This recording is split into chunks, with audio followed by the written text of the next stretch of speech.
Welcome back to Beyond the Box Score, the home where basketball goes beyond the buzzer. Tonight, we're diving deep into the final stretch of the NBA Summer League on July 17th, where rookies, G League stars, and future rotational pieces are battling for contracts, glory, and the eyes of every scout in Vegas. These aren't just games. These are career auditions, gritty fights for recognition, and previews of tomorrow's stars before the spotlight ever finds them. From Podziemski's silky jumper to Grady Dick's three-point clinic, and from Jabate's rim-rocking rejections to Gillespie's clutch orchestration, we're breaking down every angle, every matchup, and every betting edge that matters. This isn't just prediction. This is a film room deep dive into who's rising, who's struggling, and which teams are ready to cash out for us at the window. So lock in, because Summer League is heating up, and tonight, it's all about who wants it more. The opening game of Day 3 in Las Vegas pits the Detroit Pistons against the Miami Heat in what promises to be an Eastern Conference opener full of intensity and developmental storylines. Tip-off is scheduled for 4 p.m. Eastern Time, and while rosters might be young, the stakes feel real. Every possession counts, every stat matters, and for these players, this is a proving ground. Both teams are trying to shape their future by evaluating rising stars, late bloomers, and fringe prospects who want to crack the regular season rotation in 2025. Detroit arrives with a Summer League roster that emphasizes depth, internal development, and a physical, team-first identity. Even without NBA-ready top picks, the Pistons have assembled a group hungry to prove they belong. With Jaden Ivey still out with a leg injury and Isaiah Stewart recovering from a knee setback, the spotlight falls firmly on second-year talents like Ron Holland, Jalen Duren, and the freshly drafted Chaz Lanier.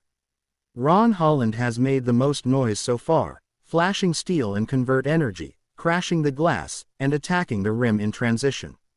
His burst from catch-and-shoot situations has made him a highlight and a real floor presence.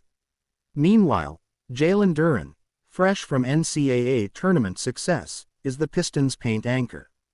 His finishing around the rim is imposing, and he's been relentless in securing rebounds on both ends, averaging nearly 10 per contest. He's also altered shots at the rim and is communicating effectively on defense, which shows signs of real leadership growth. Rookie Chaz Lanier, Detroit's 37th overall pick in 2025, has been quietly effective from deep. He brings necessary floor spacing and wing length, shooting near 38% from three so far, as well as a willingness to defend multiple positions. His confidence on the wing, whether he's spotting up or taking defenders off the dribble, gives Detroit a flexible scoring option that's been hard to contain. Beyond the household names, undrafted wing Stanley Umud is the surprise story. A G League standout, Umud has knocked down a string of threes in Vegas, combining catch-and-shoot rhythm with off-ball movement that's hard to cover. He might not have the NBA contract yet, but performances like these put him in real consideration. Detroit's rosterographic balance, athletic wings, shot-blocking paint defenders, and rim pressure, is deliberate, and the team is leaning hard into an athletic, pace-up identity. Their defense has been among the most disciplined this week, particularly in transition. Detroit has forced turnovers, collapsed well on drives, and rotated crisply to contest corner shooters. They are allowing just 83 points per game in Vegas and have the third-best opponent field goal percentage so far. On the other side, the Miami Heat bring a roster built around a hybrid mix of experience and youth. With Duncan Robinson traded to Detroit, the focus has shifted toward up-and-coming prospects like Kasparas Jakushinas, Kel'el Ware, and Vladislav Goldin, each battling for rotation consideration. Head coach Eric Glass is rolling out alternating lineups to test spacing, running ability, and ball handling depth. Jakushinas has impressed with his ability to control pace and create off the primary. He's flexible defensively and smart in transition, traits Miami covets and are essential in a modern lead guard. He's shown a knack for reading defenses early and hitting cutters in stride, which helps Miami's often stagnant offense find rhythm. Kel'el Ware, a big man with speed and finish, adds paint presence, though consistency remains the key question. He's flashed upside as a lob threat and rim protector, but has also disappeared in stretches, particularly against more physical bigs. Wing Pelle Larsson offers spacing and shooting, and his presence has smoothed out Miami's perimeter game. When both Larsson and Jakushinas are active, Detroit's defensive pressure can be mitigated, but without them, Miami's depth leaks. Injury news is manageable but impactful. Drew Smith is out long-term with an Achilles strain, and Jamie Jaquez Jr. is listed as probable with a nagging ankle issue. Their absence means younger, less experienced players must be ready to step up defensively and offensively. This will especially affect the Heat's ability to match Detroit's physical pace and second-chance opportunities. Offensively, Miami runs at a moderate clip, mixing early offense looks with possession efficiency, producing around 88 points per game so far. Their vulnerability lies in rebounding and turnovers. Without consistent bigs or box-out execution, they've allowed far too many second-chance points. They rank bottom 4 in offensive rebounding rate and are giving up over 13 offensive boards per game. In a matchup against Detroit's aggressive rebounding style, that's a major concern. Detroit enters as a 3.5-point favorite, with the over-under set at 184.5, according to DraftKings and the Action Network. Early bets favor Detroit, citing their size, board control, and wing scoring. But Heat supporters love Jakushinas' playmaking and Larsson's spacing, especially if the Pistons struggle with perimeter rotations. Detroit ranks top 3 in transition scoring, fueled by athletic wings and paint aggression. Their upside is flashy, but their turnover rate, nearly 14 per game, could springboard Miami into fast break rhythm. Miami needs to capitalize on those mistakes to stay competitive. This game is a tug-of-war between athleticism and execution. Detroit's identity thrives in transition and physicality. They're looking to crash the boards, protect the paint, and convert securely from 3. Miami, built on spacing and playmaking, needs execution. They must be efficient on offense, show defensive effort, and avoid blow-by breakdowns, especially against Detroit's athletic wings. If Detroit controls the glass and turns Miami's misses into fast break opportunities, it could snowball quickly. But if Miami slows the tempo and hits threes at volume, they could control the rhythm. Key matchups will define the outcome. Duren versus Ware is going to be a war inside. Duren's brute strength and rebounding prowess should give Detroit an edge, but Ware's foot speed and rim rolls could keep Detroit's defense guessing. On the perimeter, Holland and Lanier need to keep Larsson and Jakushinas in check, especially in off-ball actions and flare screens. If either Miami guard gets cooking early, it opens up corner looks and backdoor cuts, something Detroit must watch closely. The X factor for this game is rebounding, plain and simple. Detroit is among the best rebounding teams in Summer League, and they don't rely on just one player, they attack as a unit. If Miami continues to give up second-chance points, it might not matter how well they shoot. Also keep an eye on Stanley Umud. If he gets hot early from deep, Detroit could blow this open by the second quarter. Final score prediction: Detroit Pistons 98, Miami Heat 92. Detroit controls the paint, gets timely shooting from Holland and Lanier, and leans on Duren to dominate the glass and deter Miami's interior game. Miami responds with perimeter threat and Jakushinas orchestrating the half-court sets, but second-chance gaps and interior lapses will catch up late. Betting-wise, lean Detroit minus 3.5 and consider the under 185 unless both benches get hot. Watch prop bets. Duren for 10-plus rebounds, Lanier 3-plus made threes, both strong picks.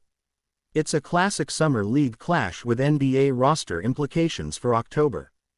Game 2 of the NBA Summer League on July 17 features an intriguing Eastern Conference battle between the Indiana Pacers and the New York Knicks, tipping off at 5:30 p.m. ET in Las Vegas. Both teams have looked energized and invested in their young cores, each coming in with hungry prospects, system-level cohesion, and a sense that something real is on the line. For Indiana, this is about cementing identity. For New York, it's about unlocking flashes of hidden upside that haven't yet been fully realized in prior games. It's a matchup of system versus chaos, chemistry versus individualism, and both teams want to make a real impression. The Pacers entered this game riding high after a string of physical, high-octane contests that have highlighted their strength in transition, their unselfishness, and their evolving backcourt depth. Perhaps the most notable name so far has been Jarris Walker, the second-year forward who looks determined to force his way into the Pacers' regular season rotation.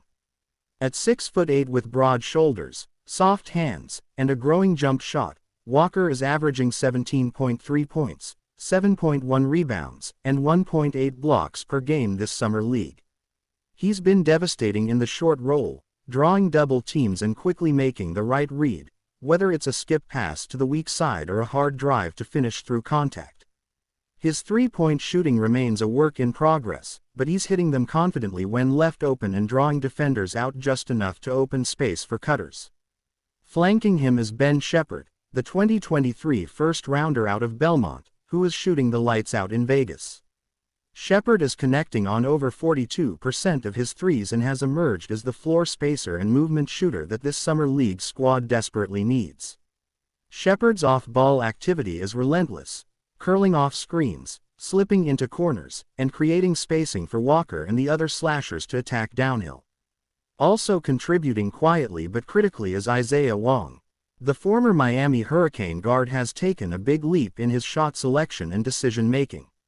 He's become a stabilizing force in Indiana's second unit, averaging 10.5 points and 3.4 assists off the bench while defending multiple backcourt positions with aggression. Indiana's defense, meanwhile, has been one of the most connected in Vegas. They rotate with discipline, contest without fouling, and use their length to bother smaller guards.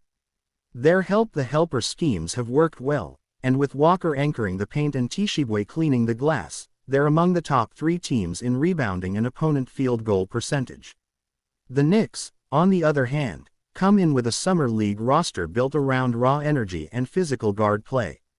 Leading the charge is Jalen Martin, the 20-year-old wing who's averaging 16.5 points, 6.4 rebounds, and just over a steal per game. Martin, who went undrafted in 2023 and has since become a G League breakout, is showing shades of R.J. Barrett with a more fluid shooting motion.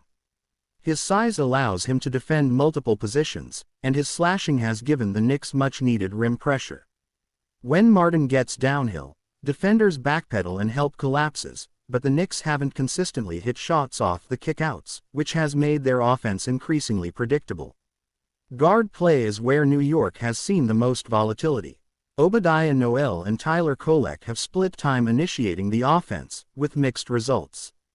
Kolek has shown superior passing vision, but he's struggled with turnovers under pressure, averaging 3.7 turnovers per contest. Noel is a scorer first, and while he's put up double digits in points each game, his tendency to over-dribble has stalled New York's ball movement. Still, their high pick-and-roll actions with Jalen Bridges as the roll man have been effective in spurts. Bridges is averaging 12.2 points and is shooting 50% from mid-range, punishing defenses that drop too far under screens. When it comes to bench play, Indiana has a noticeable edge. Their second unit, led by Wong, Oscar Tshiebwe, and Eli Brooks, has shown poise in late-game scenarios. Tshiebwe, in particular, is a rebounding machine. He's averaging 9.6 boards per game in just 18 minutes of action and gives Indiana crucial second chances nearly every night. Compare that to New York's frontcourt reserves, who've struggled with foul trouble and spacing, and it's clear where the momentum leans when starters get a rest. Defensively, Indiana switches more effectively and communicates better. Their opponent field goal percentage ranks second best in Vegas play so far, and they force the third most turnovers per game. They contest shots without fouling, which has been crucial in holding leads late. New York, in contrast, is still figuring out defensive chemistry. They're allowing 91.4 points per game and often get burned on backdoor cuts and slow weak side rotations. Against a well-spaced team like Indiana, that could spell trouble if they don't tighten up their shell defense quickly. From a betting standpoint, the Pacers open as 4.5-point favorites, and the over-under sits at 183. The line opened at 3.5 and moved up after reports that Indiana will play both Walker and Shepherd extended minutes. As of Tuesday night, over 72% of the money is on the Pacers to cover. The total is a tricky one. Indiana has hit the under in 4 of their last 5 games due to their slow second-half pace and emphasis on getting back on defense. New York has trended over in 3 of 5 due to defensive lapses and hot streaks from their bench. Injury-wise, both teams are relatively healthy. The Knicks continue to monitor Kolek's left wrist, which he tweaked on a fall last game, but he's expected to start.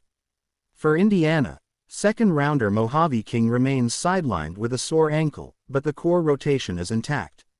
This allows coach Gennaro Pargo to keep continuity in rotations and stagger Shepherd with Wong and Walker depending on matchups. Pargo's ability to run creative off-ball actions and stagger minutes effectively has been a quiet key to Indiana's summer league success. This game is ultimately going to come down to execution and poise. The Pacers are more balanced, shoot more efficiently, and play more connected defense. The Knicks have individual talent but struggle when their first option is taken away. If Indiana can force New York to rely on secondary creators like Bridges and Noel late in the shot clock, they'll control the rhythm. And if Walker gets rolling early, it could turn into a runaway. Final score prediction: Indiana Pacers 92, New York Knicks 84.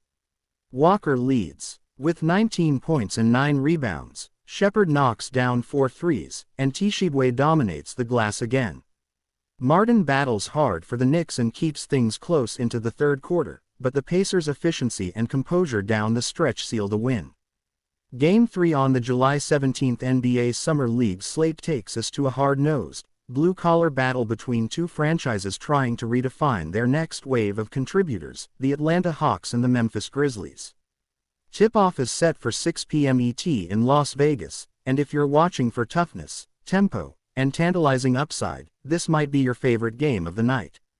Both squads come into this one hungry, physical, and loaded with players desperate to force their way onto regular season rosters. But more importantly, it's a test of identity for both programs, who's ready to grind, adapt, and execute when the lights come on. Let's begin with the Atlanta Hawks, who have quietly pieced together one of the more versatile and defensively capable summer league rosters in the field. Leading the charge is Mouhamed Gay, the 6'11" big man out of Washington State, who's been dominant on the glass and active in transition. Gay is averaging 13.7 points, 9.4 rebounds, and 1.9 blocks per game in Vegas play, and what makes his presence so valuable is the energy he brings to both ends. He's contesting everything at the rim, running the floor like a guard, and showing touch from mid-range. With his wingspan and agility, he's been Atlanta's anchor on defense, often cleaning up breakdowns with a timely rotation or a backboard-shaking rejection. Beside him, Kobe Buffkin, the 2023 first-round pick, is steadily growing into the floor general Atlanta hoped he would become. Buffkin has been playing both on and off the ball, averaging 15.2 points, 5.1 assists, and 1.6 steals per game. What stands out is his control in the pick and roll. Whether he's dishing a no-look dime to Gay or pulling up from the elbow with confidence, Buffkin is making mature decisions. He's also shown a better-than-expected feel for defense, jumping passing lanes, switching onto wings, and fighting through screens. This game presents another opportunity for him to lead a composed offensive attack and show he can handle starting guard responsibilities long-term. Another major contributor has been Brandon Huntley-Hatfield, who is quickly becoming one of the surprises of the Summer League. The former Tennessee and Louisville forward is giving Atlanta 11.8 points and 7.2 rebounds per game off the bench. He plays with a chip on his shoulder and isn't afraid to bang bodies in the paint. Against smaller rotations, he's been able to carve out deep position, seal defenders, and finish through contact with soft touch. He's a perfect energy guy who fits Atlanta's grind-it-out second-unit identity. As a team, the Hawks are doing the dirty work. They're top 5 in offensive rebounding, defensive efficiency, and limiting second-chance points. Offensively, they're not a juggernaut, but they move the ball, hit open corner threes, and trust their system. When Bufkin pushes the tempo and Gay sets hard screens, the floor opens up, and that's when Atlanta plays their best basketball. Now let's shift to the Memphis Grizzlies, a franchise known for its gritty player development culture, and this year's Summer League squad fits the mold. Their standout so far has been GG Jackson, the 6 feet 9 inches power forward who has exploded onto the scene. Jackson is averaging 20.1 points, 5.6 rebounds, and 1.5 steals per game, and he's doing it efficiently, hitting nearly 49% from the field and over 37% from deep. He's been absolutely fearless, taking big shots late in the clock, attacking closeouts with confidence, and giving Memphis a go-to guy when the offense stalls. His footwork in the mid-post has improved dramatically, and defensively, he's contesting shots and closing out with better timing than he showed as a rookie. In the backcourt, Jacob Gilyard is running the show. Though undersized, Gilyard has elite court vision and a relentless motor. He's averaging 8.8 assists per game, which leads all Summer League guards, and he's doing it with style. Hook passes, skip feeds, and timely kickouts to shooters like Trey Jemison and Scottie Pippen Jr., who's been an offensive spark plug when inserted. Gilyard's control of pace is Memphis' engine, and when he's locked in, the Grizzlies' ball movement becomes crisp and unpredictable. Also worth noting is the steady play of Tosin Ebwamwan, who provides versatility as a 6 feet 7 inches forward who can guard 4 positions. His energy is contagious. He boxes out, switches onto guards, and isn't afraid to dive for loose balls. Memphis uses him to plug gaps defensively and make the extra pass offensively. In a game where toughness and chemistry will be paramount, expect him to play a key role. However, where Memphis has struggled is closing out defensive possessions. They're giving up 14.2 offensive rebounds per game, and they've been vulnerable in transition. If Atlanta forces turnovers and runs the floor, the Grizzlies may have trouble matching their pace. Memphis' half-court defense is solid, but their help side rotations have been inconsistent, leaving open shooters on the weak side, a dangerous game to play against a team like Atlanta that thrives on kick-out rhythm shots. From a betting perspective, the books have this game as a virtual pick'em. According to DraftKings and OddsShark, both teams opened at -110 moneyline, and the spread has hovered between Memphis -1.5 and Atlanta -1.5 depending on sharp action. The total sits at 185.5, and early action has leaned toward the over, with 57% of bettors expecting a high-scoring contest. That makes sense given the shot creators on both sides. Jackson and Bufkin can each heat up quickly, and both teams like to push pace off turnovers. Injury-wise, both squads are relatively healthy. Memphis is closely monitoring the workload of Jackson, who dealt with minor knee soreness last week but is expected to play. Atlanta has no major injuries, though they are managing minutes carefully for Huntley Hatfield and Gay in back-to-backs. Expect full rosters to be available unless something changes during warm-ups. So what's the battleground? For Atlanta, it's the paint. Gay and Huntley Hatfield must dominate the glass and neutralize Jackson's dribble drives and mid-post work. Bufkin has to control tempo, keep turnovers low, and hit shots late in the clock. For Memphis, it's all about execution and energy. Gilyard has to stay mistake-free, Jackson has to score efficiently, and their second unit must hold the line when rotations tighten. Prediction time. This game is going to come down to the final 4 minutes. It's a coin flip on paper, but Atlanta has shown more composure in late-game execution and superior rebounding metrics. Look for Bufkin to hit a big shot late, Gay to grab a game-sealing board, and Atlanta to pull away with free throws. Final score prediction: Atlanta Hawks 94, Memphis Grizzlies 90. GG Jackson finishes with 23 for Memphis, but Atlanta's depth, rebounding, and defensive discipline lead the way in a clutch finish. Gay flirts with a double-double, Bufkin adds 16 and 6 dimes, and Atlanta walks away with a statement Summer League win. Game 4 on July 17 features a battle between two franchises seeking identity and foundational growth. The San Antonio Spurs face off against the Charlotte Hornets at 7:30 p.m. ET in Las Vegas. These are two teams in the midst of rebuilds at the NBA level, but Summer League is offering us a preview of the systems, role players, and potential rotation pieces that could shape their futures. For San Antonio, it's about installing culture and testing depth. For Charlotte, it's about piecing together what's left of a young core that has struggled with injuries and inconsistency for the past 2 years. On paper, it's a competitive matchup. On the floor, it's a scouting showcase with several breakout candidates. Let's begin with the Spurs, who have arguably assembled one of the more intriguing Summer League rosters in Las Vegas. The centerpiece so far has been Dominic Barlow, who has made massive strides in year 2. Barlow, the 6 feet 10 inches forward who bounced between Austin and San Antonio last season, is averaging 18.4 points and 8.3 rebounds per game in Vegas and is doing it with newfound polish. He's facing up defenders, attacking off the dribble, hitting 15-footers with confidence, and finishing through contact.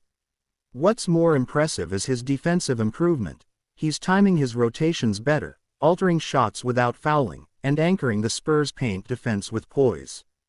Beside him, Blake Wesley has stepped into the lead guard role and embraced it with fire. Wesley is averaging 15.7 points, 5.4 assists, and 2.1 steals per game, playing with a burst and aggressiveness that Spurs fans hoped to see more consistently in the regular season. He's controlling pace, reading defenses well in pick-and-roll situations, and using his athleticism to finish at the rim. When Wesley keeps his turnovers low and plays within the system, San Antonio's offense flows smoothly, especially with shooters spacing the floor. Also worth noting is Sida Sissoko, the French wing who's turning heads with his versatility. Sissoko has provided the kind of two-way impact that makes him a prime candidate for rotation minutes once the NBA season begins. He's averaging 12.9 points, 6.1 rebounds, and 3.3 assists, and he's defending 1-4.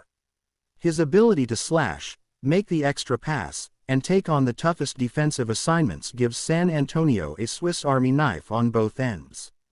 Add to that some promising flashes from Jamari Bouye, who's brought stability and calmness to the second unit, and you've got a Spurs roster that's deep, athletic, and defensively engaged. The Spurs' identity is rooted in defense and transition.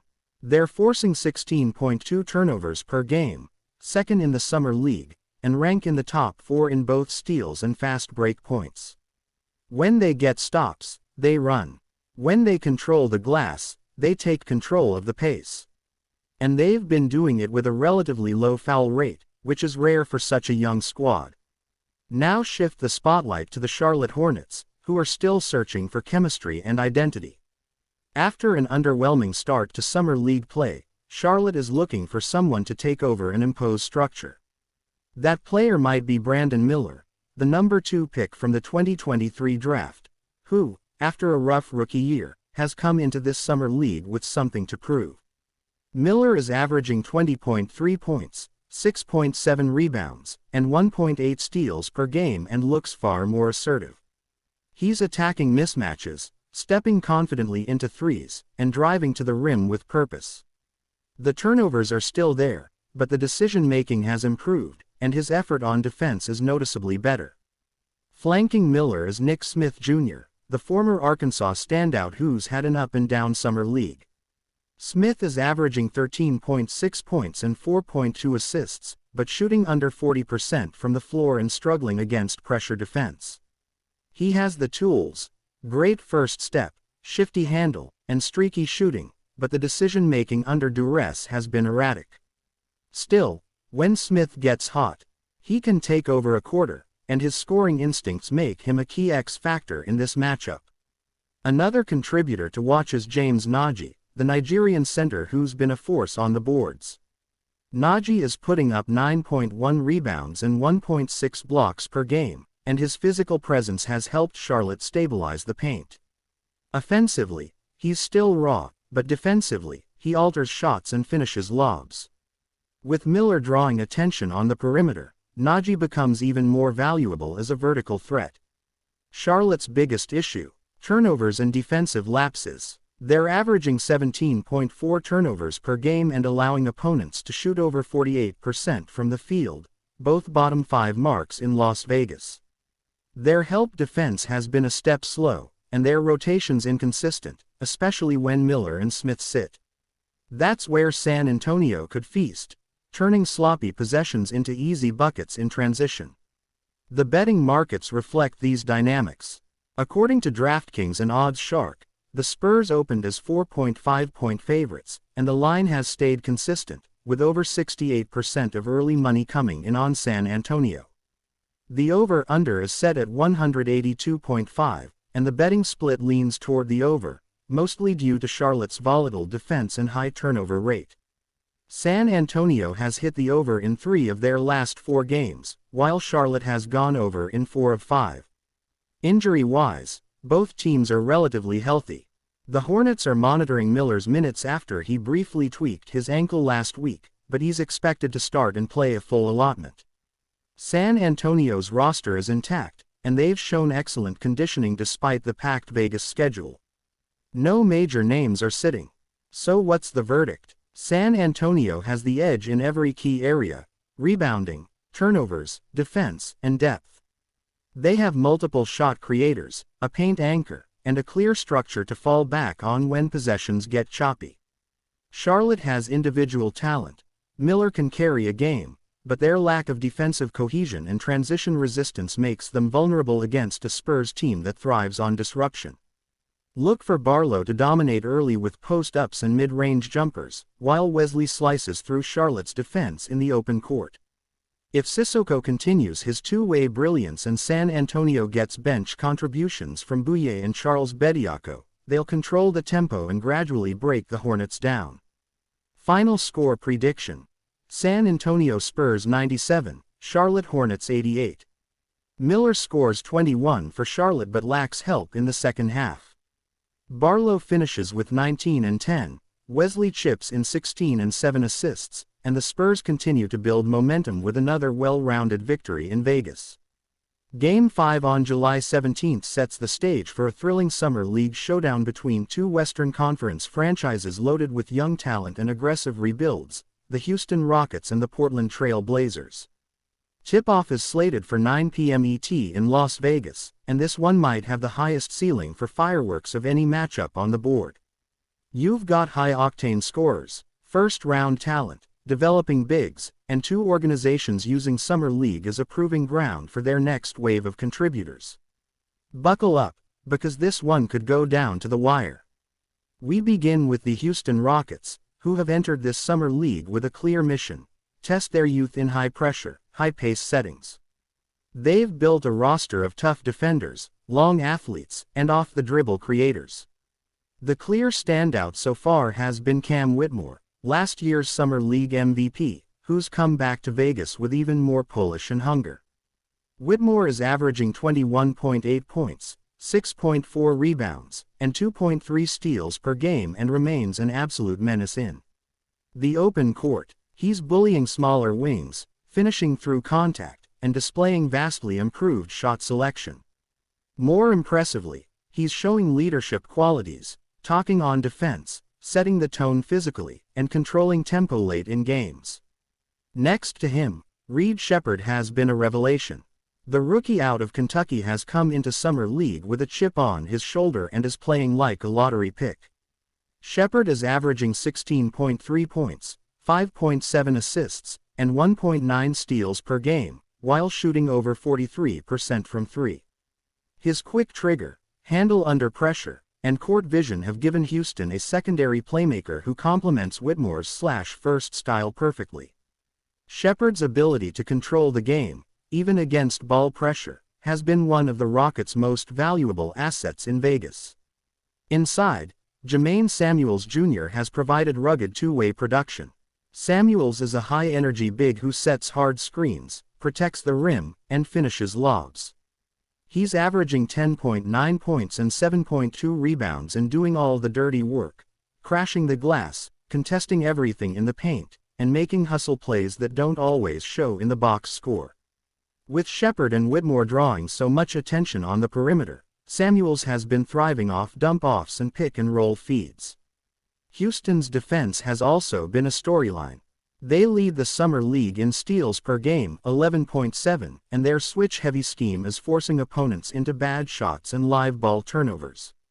Whether it's Whitmore jumping a passing lane, Shepard harassing opposing guards, or Samuels cleaning up misses, this Rockets team plays with energy and accountability. When they lock in defensively and get out in transition, they're nearly impossible to keep up with for 4 quarters. Now let's talk about the Portland Trail Blazers, a team navigating their post-Damian Lillard future and leaning heavily into youth development. Summer League has been an ideal setting for them to test out combinations, and the results have been surprisingly competitive. Leading the way is Chris Murray, the Iowa product who's flashing serious 3-and-D upside. Murray is averaging 18.6 points, 5.9 rebounds, and 1.7 blocks per game while shooting 41% from deep. His footwork, off-ball movement, and confidence pulling up make him a weapon in half-court sets, and his length has been a huge asset on defense. Running the show is Ryan Rupert, the French combo guard who has shown growth as a lead ball handler. Rupert is averaging 13.4 points and 6.1 assists per game, and while his shot is still streaky, his confidence and playmaking have steadily improved. Rupert's size at 6 feet 6 inches allows him to see over defenders, and he's finding shooters in the corners while also getting downhill and drawing contact. His chemistry with Murray in pick-and-pop actions has been a bright spot for Portland, especially when games slow down in the second half. Another name to watch is Ibou Badji, the 7-footer from Senegal who has been Portland's primary rim protector and interior enforcer.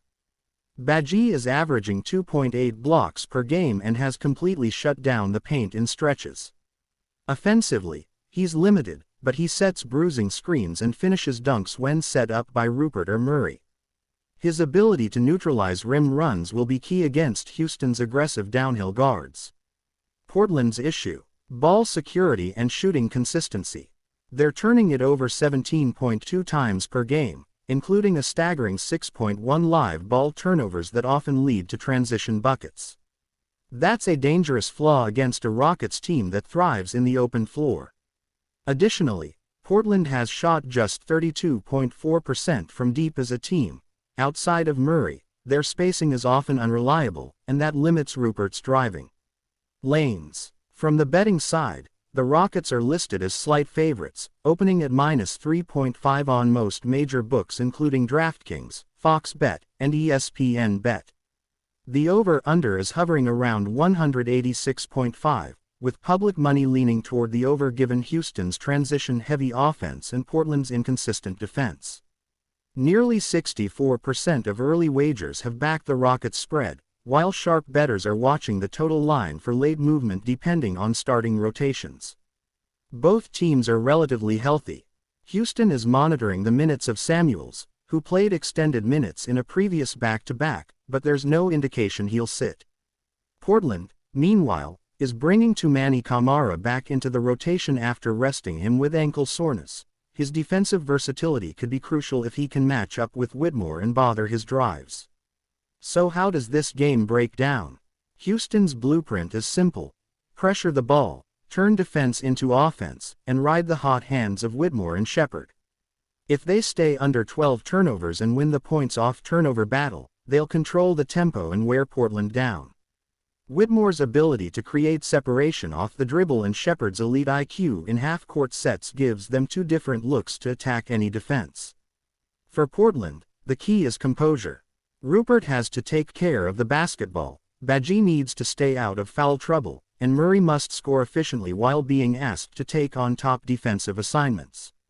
If they can keep the game close into the fourth, Murray's shot-making and Rupert's length could give them a fighting chance, but it's a tall task against this Rockets squad. Final score prediction: Houston Rockets 96, Portland Trail Blazers 88. Whitmore pours in 25, Shepard drops 17 and 8 dimes, and Houston's defense forces 18 turnovers to control the game from start to finish. Murray leads Portland with 20 points, but the Rockets' depth and transition play are simply too overwhelming down the stretch. Whenever you see Celtics versus Lakers on any basketball schedule, be it preseason, regular season, playoffs, or even summer league, you know the energy around the matchup instantly intensifies. The most storied rivalry in NBA history finds its summer league chapter in Las Vegas on July 17 at 10:30 p.m. Eastern Time. It might not feature the historic names of Bird or Magic, Kobe or Pierce, but the passion, competitiveness, and opportunity are still real. And for the young guns of both franchises, this is more than just a Vegas game. It's a shot to impress coaches, earn a two-way deal, or make the leap from summer league to a real NBA rotation. Let's start with the Boston Celtics, who have been one of the most balanced and defensively disciplined squads so far in Vegas. What jumps out immediately is the maturity with which they play. Boston's young roster isn't trying to win games in isolation or high-risk hero ball. They're executing within a system, moving the ball, defending with intent, and sharing the load offensively. Leading that effort is J.D. Davison, the second-year guard out of Alabama.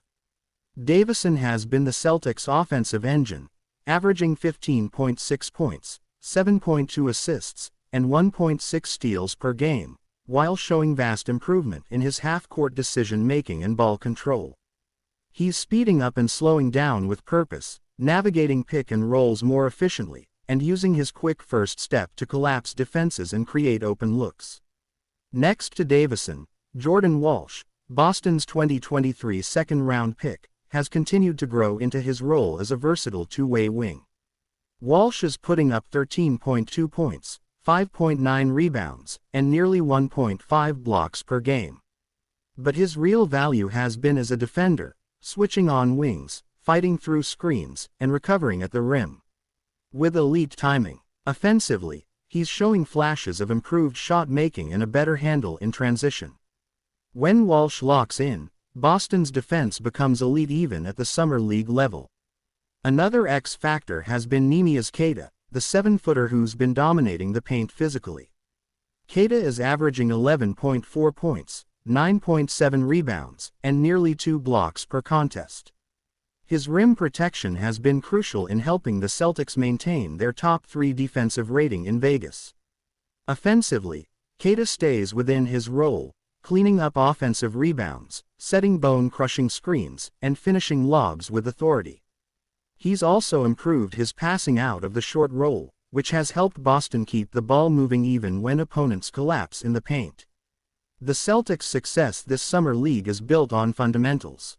They rank first in defensive rebounds, top 3 in team assists, and have kept turnovers under 13 per game. They aren't trying to outflash anyone, they're out-executing and outworking opponents with physicality, spacing, and patience. And when they need a late-game bucket, Davison has been stepping up in clutch moments with confident mid-range pull-ups and aggressive drives to the rim. Now shift the spotlight to the Los Angeles Lakers, a team that came into the summer league with a ton of hype, especially with several high-profile second-year players and fringe roster guys trying to prove they deserve a shot at the big club. The centerpiece of the Lakers' summer league squad is clearly Maxwell Lewis, the dynamic wing from Pepperdine who's starting to put it together. Lewis is averaging 19.4 points, 6.3 rebounds, and shooting 47% from the floor. He's aggressive, long, and knows how to find his spots, especially in transition and in mid-range ISO situations. His scoring versatility has made him LA's go-to weapon late in games. But where the Lakers really get dangerous is when Colin Castleton is rolling. The 6 feet 11 inches big has been a steady interior force, averaging 12.8 points, 8.2 boards, and over 2.1 blocks per game. Castleton anchors the defense with verticality, contests shots without fouling, and is a slick passer from the high post. He's developed solid pick-and-roll chemistry with guards like Demoy Hodge, who's been a microwave scorer and streaky sniper off the bench. Hodge, in particular, gives the Lakers a needed scoring punch. He's posting 11.5 points per game and shooting over 37% from beyond the arc. When LA needs a quick 3 or someone to turn momentum around, Hodge has been the guy. Combined with Castleton's screens and Lewis driving lanes, the Lakers can produce points in a hurry, but they've been inconsistent. That inconsistency stems from decision-making and turnovers. The Lakers have turned it over 16.5 times per game, often due to poor spacing or trying to do too much off the dribble. Their defense has also struggled to contain quick guards who can change direction on the fly, an area where J.D. Davison could feast if LA doesn't tighten up its on-ball pressure. The betting markets reflect how close this one could be.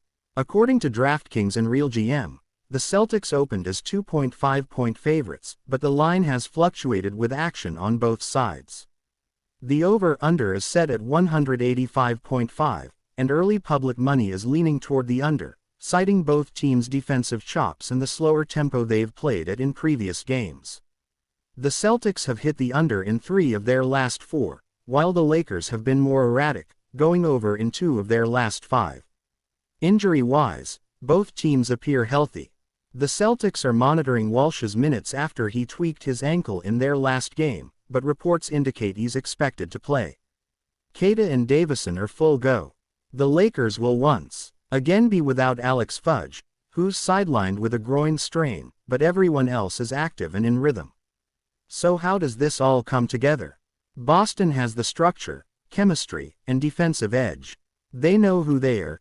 Davison leads, Walsh defends, Keita controls the paint. Their spacing, physicality, and poise late in games has made them one of the most consistent teams in Vegas. If they keep Castleton off the glass and make Lewis work for every bucket, the Celtics will likely control the tempo. For the Lakers, the path to a win is clear: limit turnovers, attack early in the shot clock, and ride the scoring of Lewis and Hodge while keeping Castleton involved as a rim protector and pick-and-roll finisher. If they get hot from deep, they can stretch Boston's defense and force them into an up-tempo game they aren't built for. But if Boston slows things down and controls the boards, it's going to be a grind. Final score prediction: Boston Celtics 94, Los Angeles Lakers 89. Davison drops 18 points and 9 assists, Keita owns the boards with a 12-rebound double-double, and Walsh delivers key stops down the stretch. Lewis shines for the Lakers with 22 points, but the Celtics' defensive discipline and offensive execution prove just a little too much. Closing out the July 17 NBA Summer League slate is a matchup that perfectly captures what Vegas basketball is all about: raw potential, untapped talent, and fringe stars fighting for a future. The Golden State Warriors take on the Toronto Raptors in what promises to be a fascinating chess match between two franchises known for smart development systems and diamond-in-the-rough player scouting. Tip-off is scheduled for 11 p.m. Eastern Time, and by the time this game ends, we'll likely have a few more names to circle as breakout Summer League performers. Let's start with the Golden State Warriors, who enter this matchup with one of the most dynamic backcourts in all of Las Vegas Summer League play. The centerpiece of their campaign has been Brandon Podziemski, the 2023 first-round pick out of Santa Clara who continues to show flashes of long-term starter potential. Podziemski is averaging 20.6 points, 6.2 rebounds, and 5.1 assists per game while shooting 45.8% from the floor. But more than the numbers, it's the poise, the decision-making, and the relentless energy that stands out. He's reading defenses like a veteran, making tight window passes, and hitting timely threes. When Podziemski is on the court, the Warriors look organized, dangerous, and in control. Flanking him is Lester Quinones, the 2023 G League Most Improved Player who is lighting up the Summer League again this year. Quinones is posting 17.8 points, 4.7 assists, and hitting 37% from beyond the arc. His ability to score in bunches, whether it's off the dribble, on step backs, or spotting up, gives Golden State a potent 1-2 punch on the perimeter. Quinones also brings the heat defensively, guarding up a position and putting real pressure on opposing guards with his length and anticipation. The Warriors have also been getting quality frontcourt contributions from Guay Santos, who's averaging 11.4 points and 6.5 rebounds per game.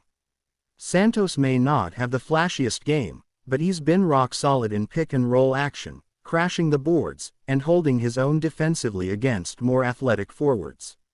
His versatility allows Golden State to run a lot of small ball lineups, pushing the pace and forcing opponents to defend in space. Defensively, the Warriors have looked sharp, ranking top 5 in steals and defensive rating across the Vegas circuit. Their switch-heavy scheme mirrors what Steve Kerr uses in the regular season, and it's been effective in disrupting rhythm and forcing turnovers. When Podziemski and Quinones are pressing high and Santos is anchoring down low, this Warriors squad is difficult to break down in the half-court. Now on to the Toronto Raptors, a team that has adopted a grit-and-grind identity during this year's Summer League. Unlike Golden State's perimeter-heavy attack, the Raptors are focused on physical defense, attacking the rim, and punishing smaller lineups. They've built their team around Grady Dick, last year's lottery pick, who has looked every bit the part of a future NBA starter. Dick is averaging 19.2 points, 5.4 rebounds, and 2.2 assists per game while shooting over 40% from 3.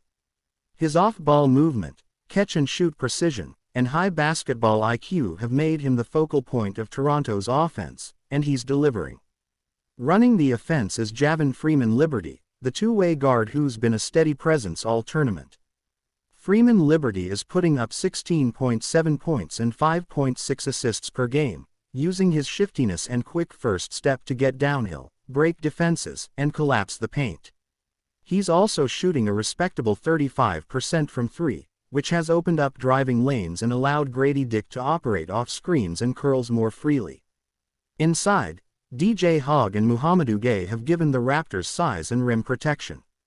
Gay, in particular, has been swatting shots at an alarming rate, averaging 2.1 blocks per contest, and his presence has forced teams to alter their approach near the rim. Offensively, he's not much of a threat outside of lobs and dunks, but his impact defensively cannot be overstated.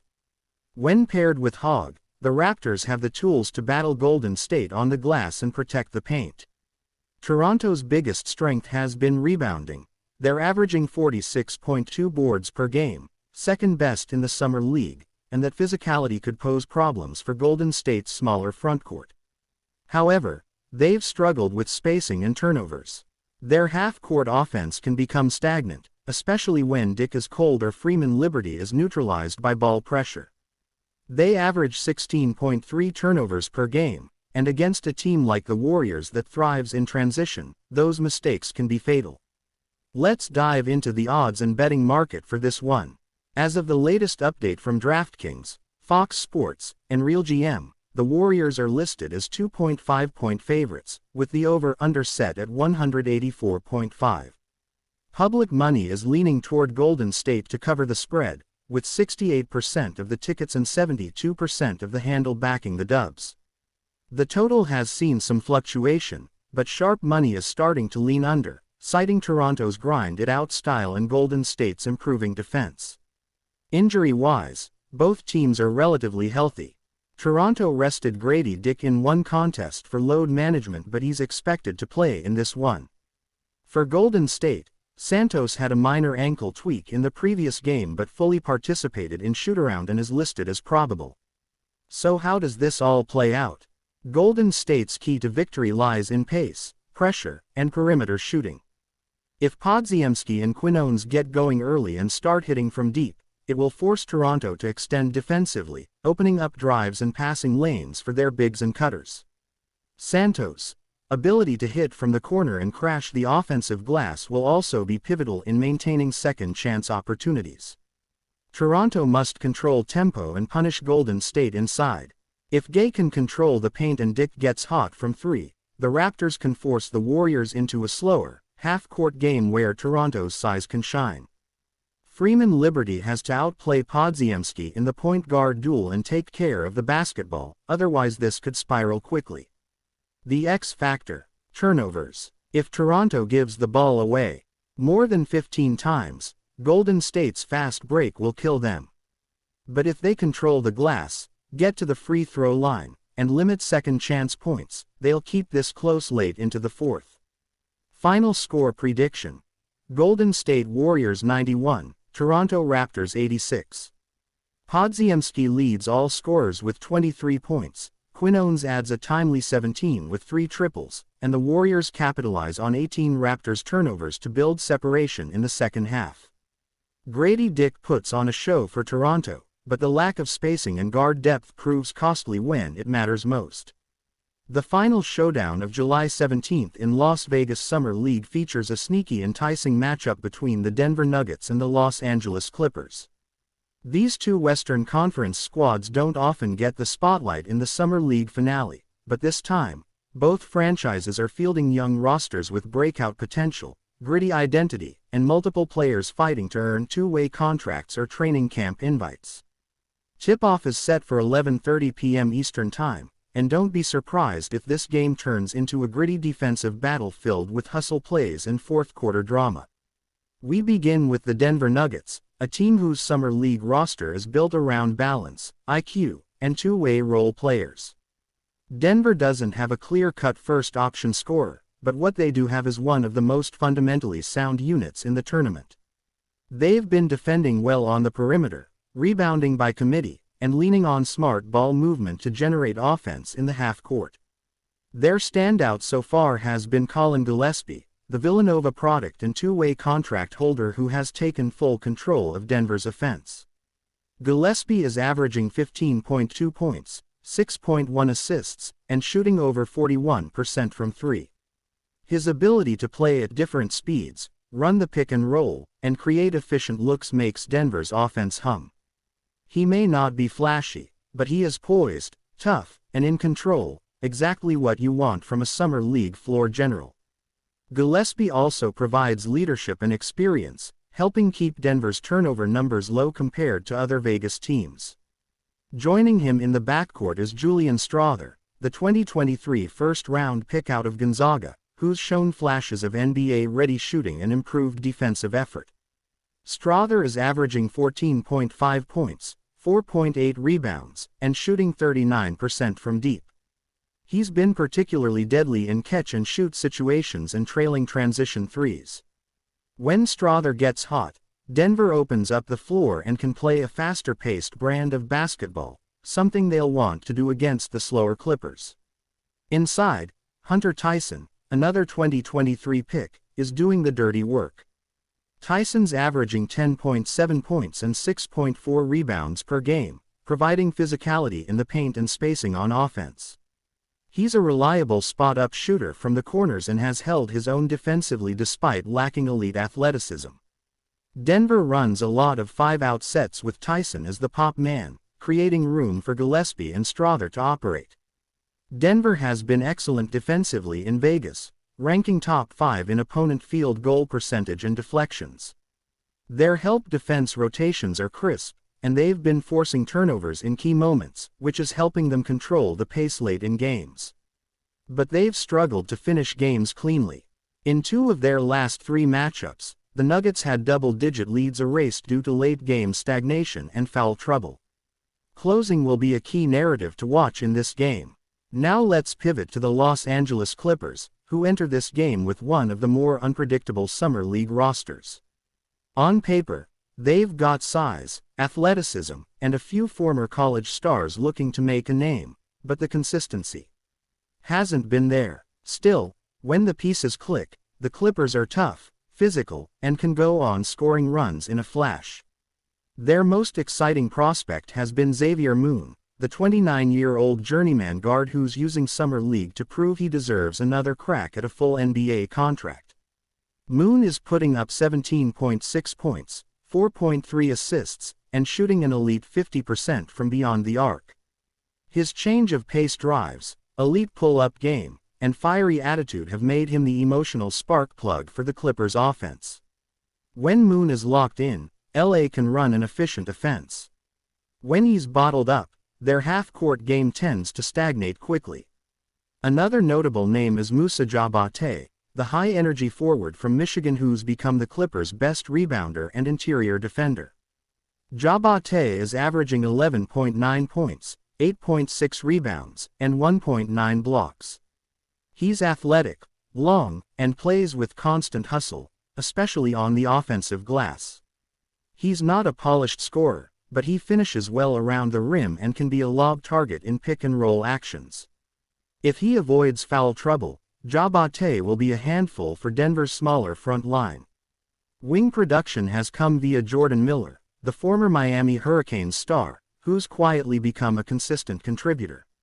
Miller is averaging 10.3 points, 5.1 boards, and providing steady defensive work against opposing wings.